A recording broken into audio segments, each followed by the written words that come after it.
Hey there guys, and welcome back to Ripped Apart, a series where we dive into families in the aftermath of social services. We have 4 stories for you today. If you want to send me your own story, please find the link in the description for the Google form. I will never mention anyone's name. The only thing I may mention is a gender. So let's get into it. In the UK in 2021, in the tangled web of family court battles where justice often seemed a distant dream, a nameless parent found themselves ensnared in a nightmare of bias, injustice, and unfounded accusations. With no support to lean on, they navigated a system fraught with heavy biases favoring their ex-partner. Despite their best efforts to seek recourse, their cries for fairness fell on deaf ears, as unlawful actions piled upon unlawful actions. Their children, pawns in a cruel game, were unlawfully removed without a shred of evidence to justify such drastic measures. Suspension of contact, unfounded allegations, and a referral to communicate morphed into accusations of uncooperativeness. While their ex was glorified, shielded from consequence, even in the face of a child's harrowing disclosure of sexual abuse, the system failed to provide support or assistance, instead accusing the parent of fabricating and coaching. The cries for justice echoed in empty courtrooms as the very laws meant to protect were flouted, and evidence was blocked or just simply ignored. The judge entrusted with upholding justice became a symbol of the system's failures, turning a blind eye to contempt of court and defying the laws she was meant to uphold. Despite hearing the litany of injustices, she allowed the cycle of abuse to continue unchecked. Amidst the chaos, the nameless parent watched hopelessly as their ex remained unchanged. The daughters torn apart against the recommendations of clinical psychologists. In the murky depths of a family court, where right and wrong blurred into grey, they clung to hope, praying for a glimmer of justice to pierce through the darkness and reunite their shattered family. It seems in this case the heart-wrenching saga of family court battles. One parent faces a relentless onslaught of bias, injustice, and unfounded accusations, with no support and a system rigged against them. They fight to reclaim their children from the clutches of an ex-partner, shielded from any consequences. Despite the harrowing disclosure and clear evidence of wrongdoing, the judge's courtroom becomes a battleground for justice, where the rules are bent and broken. In this gripping tale of resilience and perseverance, one parent's unwavering determination to protect their family against the insurmountable odds shines a light on the dark underbelly of the legal system, because all they did was try. Around 2014 in the UK, in the dim light of a fractured existence, the spectre of social services loomed ominously, casting a shadow over every fact of life. As the weight of unforeseen burdens grew heavier, a nameless figure found themselves on the brink of collapse. Already in the chaos of a breakdown, the world became a cacophony of sirens and screams as they were apprehended at the school gates, children's voices echoing in an uproar of fear and confusion, With each step towards the awaiting police car, the chasm of despair widened, swallowing hope whole. Taken to the station, they were engulfed by the cold embrace of concrete walls and sterile corridors, their mind a maelstrom of chaos. The following dawn brought no reprieve, only the stark reality of being sectioned, trapped within the confines of a system that offered little solace.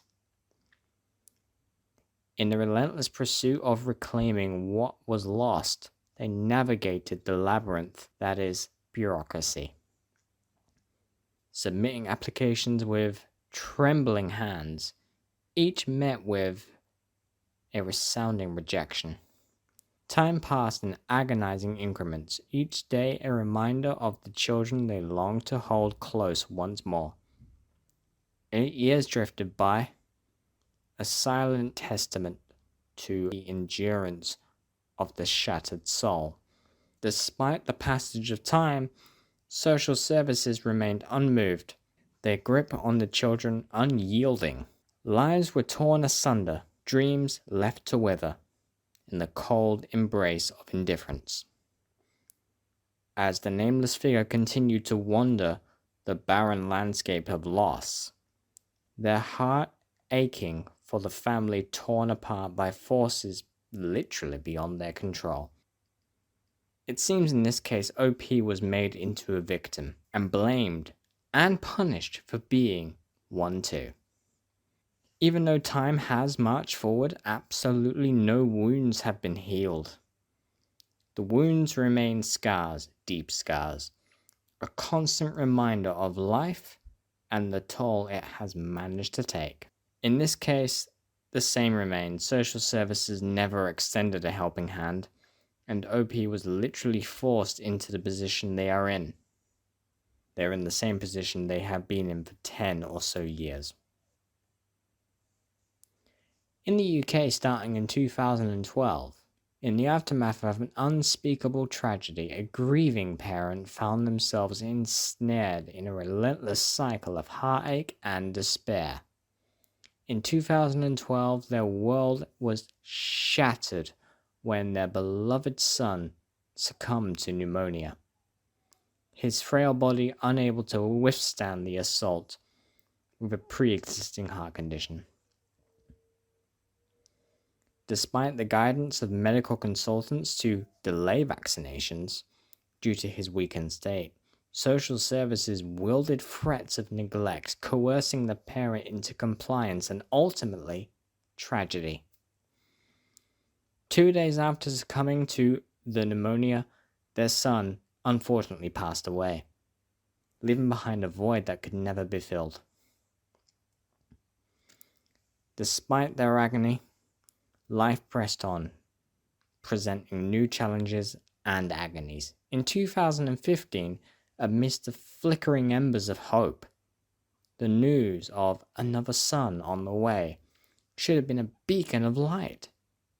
Yet the shadows of the past loomed large as their partner's anxiety spiraled into a devastating tragedy, leaving behind questions that would have haunted them forever. Social services, ever looming, thrust themselves into the fray once more, their interventions leaving wounds that festered beneath the surface. Postnatal depression, a silent spectre, went unnoticed amidst the cacophony of grief and loss.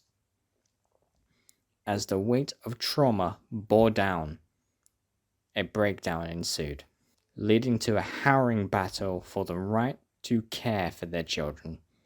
Despite pleas for help, the system's response was callous and swift, stripping away their autonomy and branding them unfit.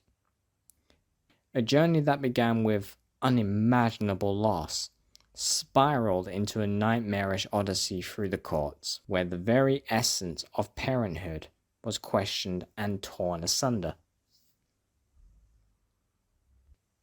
In this case, OP has quite literally suffered, thanks to the local authority.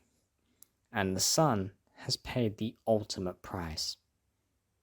In situations like this, it really does go to show that social services do absolutely not know what's best. They say they're there to help, but all they accomplished here was removal of a child forever. Thanks to them, the new son will never know his brother. All he unfortunately will know is the headstone. I can't share any dates with this one, however, it is in the UK. A mother's nightmare began on an ordinary Friday with a chilling sense of foreboding. Her world shattered as social services barged in, ripping her two innocent children from her. It was a false allegation concocted by the very abuser she had fought to escape that tore her family apart. As the ordeal unfolded, the mother found herself ensnared in a web of deceit spun by the social services. Lies about her mental health proliferated, staining her reputation and distorting the truth beyond recognition. In a courtroom, justice was perverted as a diagnosis of a non-existent health condition was pronounced upon her. Contact with her beloved children became a distant memory, severed by the callous actions of the foster carer and the social worker. Their machinations painted a grim picture of isolation and despair, leaving the mother to grapple with the agony of separation. To add insult to injury, a non-molestation order was served upon her, a cruel twist of fate that accused her of crimes she never committed. Despite her innocence, the weight of injustice bore down upon her, leaving her to navigate a labyrinth of legal entanglements, trapped in a suffocating grip of despair. The mother's mental health spiraled into darkness, consumed by the trauma of losing her children. Yet even as she battled the demons within, a new threat emerged from without. The local authority, and now the ex-foster carer, once entrusted with safeguarding their children, transformed into sinister figures lurking outside her home. Their stalking and intimidation tactics cast a ball of fear over her remaining children, tarnishing the sanctity of their once secure refuge. In the end, despite her fervent prayers and valiant efforts, the two children never returned. Their absence, a gaping wound that refused to heal, served as a grim reminder of the insidious power of lies and manipulation. And as the mother gazed upon the empty spaces where her children once played, she vowed to never stop fighting for justice and for the chance to reclaim what is rightfully hers. It seems as though this particular case is riddled with the news absolutely nobody wants to hear. And not only social services, but the foster carer is against them. Never have I read such a heartbreaking thing. OP disclosed to me that they are also being targeted by the local authority, the very people meant to protect. These stories are from real people going through real issues, and the unfortunate thing is, after a family is ripped apart, the parents are left with less family, still the pieces to pick up. They can scream and moan all they like, but the only people that listen are those that have lived it. And those that have lived it can only say things like, it gets better. The really sad part is nobody wants it to get better. They need it to be better. They need their children to be better. That's everything from me for now. But be assured, this will not be the last story of a mother or father feeling and being ripped apart. See the description for a way to send me your story.